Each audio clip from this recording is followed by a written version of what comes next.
It is not only taxing physically to be in the hospital, but mentally and emotionally.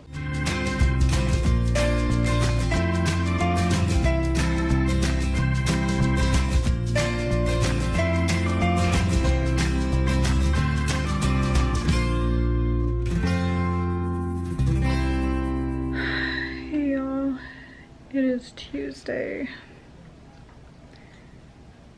I'm having a really rough time. Not feeling great. I just want to start feeling better so I can go home.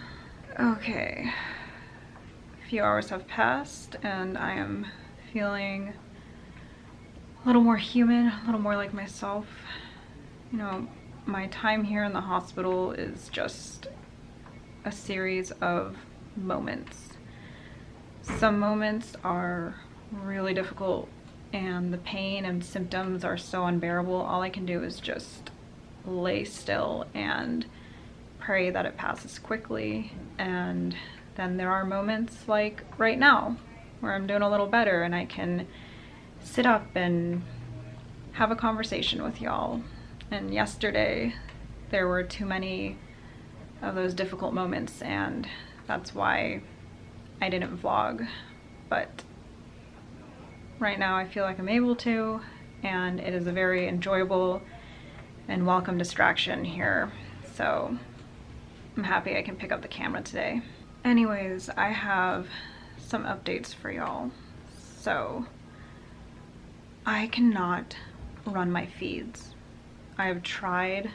I have run it at a slow rate. I just can't. It is too painful. The IV antibiotics are clearing up the infection. You know, my stoma looks very healthy. There is no more redness. It's only a little bit swollen and a little tender to the touch, but it's still infected.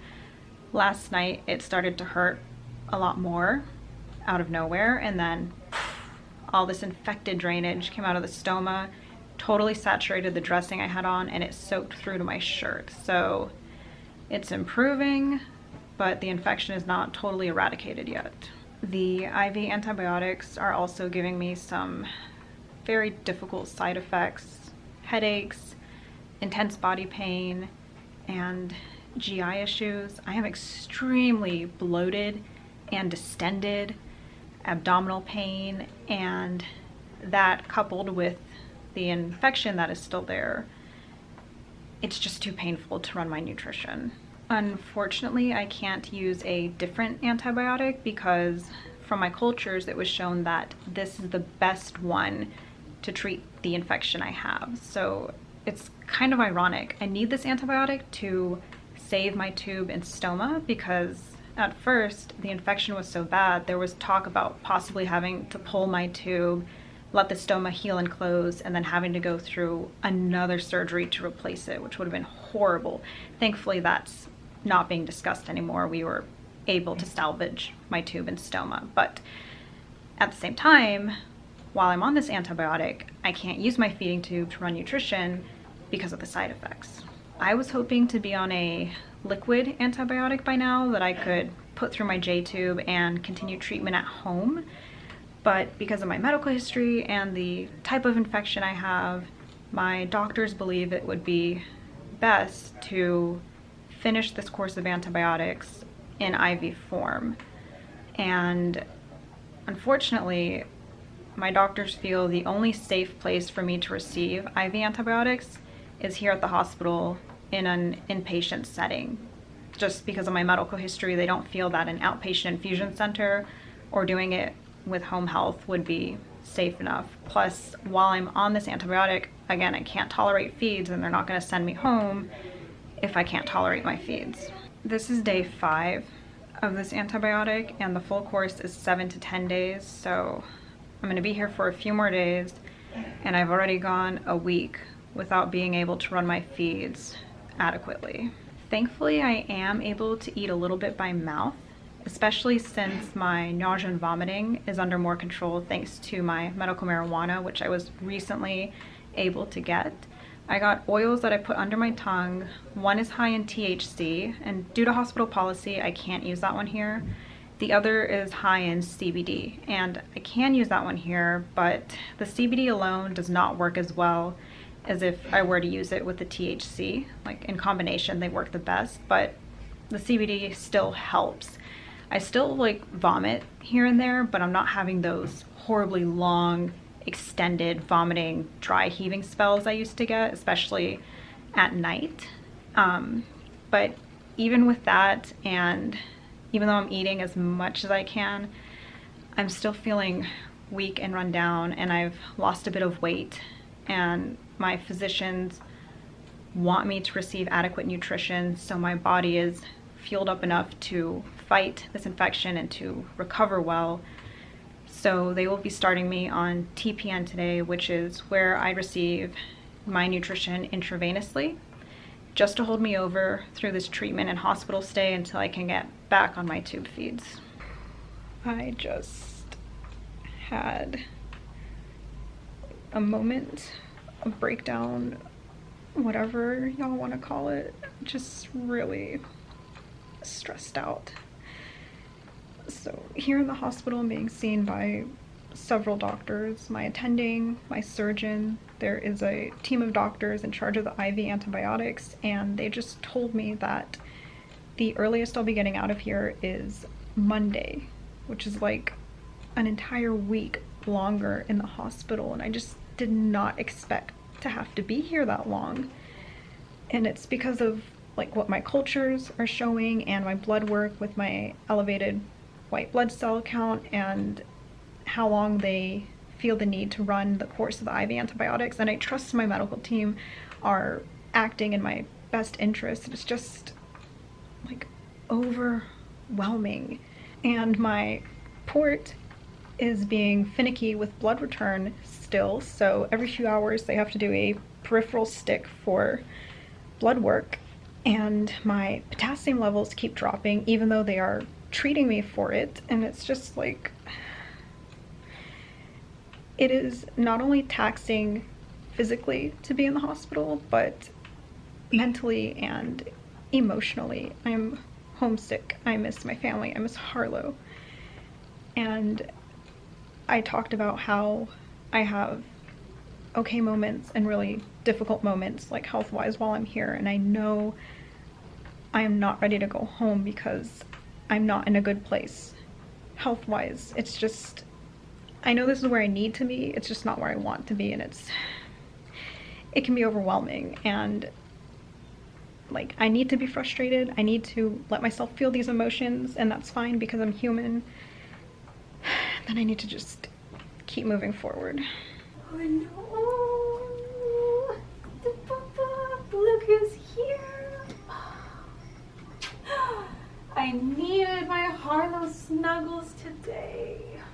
It was a hard day. Oh, Harlow pup pup.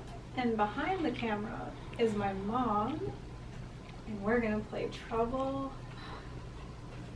This is a great way to de-stress, right, Harlow? Oh. Already feeling better. Harlow, you were so good there while the nurse gave me my medicine to help with my side effects from the antibiotics. Feeling better now because I got my medicine. But I think your puppy snuggles are the best medicine. Harlow, you're looking adorable. All right, Mom, so I played this 3 times in a row with Judd, and he won all 3 times. He did? Yeah. So I guess my luck is over. No, I don't think so. So we will see. The number 1 queen. The 1 queen. All right, let me go. I got a 3. Yeah, we'll see who's gonna win. That was dramatic. My mom just goes, thank God, because I won. This game did take a while, but high five, Mom. Thanks for playing with me. I'm still not feeling well, and it was a hard day, but having you here in Harlow and just playing that was an awesome distraction. Cheered me up. Okay, so my surgeon just came in. She's awesome, and she just explained to us a little bit more about the logistics of my TPN. Here are the main points. So to run TPN, it needs to go through a central line, not a peripheral IV, a central line like my port. But this hospital does not like to use ports for TPN, and every doctor, patient, hospital is different. I know people who do use ports for TPN, that's fine. They don't like to use it here because there are hollow cavities in ports, and TPN is very thick and it has the potential to accumulate in those cavities, and that could lead to problems. They prefer to use PICC lines for TPN, which is another type of central line that goes here, and it's a long catheter. So I will be getting a PICC line for that reason, and it'll be a double lumen PICC line because TPN cannot have a shared access point. So if TPN is running through a line, I can't put anything else in that line. And I have other IV medications to run, like my IV antibiotic, fluids, IV Zofran, things like that. So one lumen or line will be for the TPN, and the other lumen will be for my other IV medications. While we are using the PICC line, my port is going to be deaccessed, so we only have one central line in use. And when I go home, I should be able to go back on tube feeds because I won't be using the IV antibiotic anymore. That's giving me all these GI side effects. So we will pull the PICC line, and then I'll just be back to using my tube feeds and my port. That is the end goal here. I am a little bit apprehensive and nervous because I've never had a PICC line before, and they're placing it here at my bedside. It's a special IV team. They're not here tonight, but they're coming early in the morning. But it is a relatively quick and simple and painless procedure is what my surgeon told me, and they are going to give me some medicine to like calm me down beforehand. It's not ideal. I don't want to have to do any of this, but I do need proper nutrition, and this is what my medical team deems necessary for me, and I trust them, so gotta do what I gotta do to keep moving forward. So that concludes my day today in the hospital. Life in the hospital is lots of ups and downs and stressful moments, and thank you for coming here tonight, Mom. I really appreciated it. Judd's working today, but he is off tomorrow, so I'll get to see him too. Are you gonna come back maybe? Mm-hmm. Yeah, of course. Okay, awesome. And of course Harlow will come back too. And with that, I will say good night. Good night. And thanks for joining us on our adventure.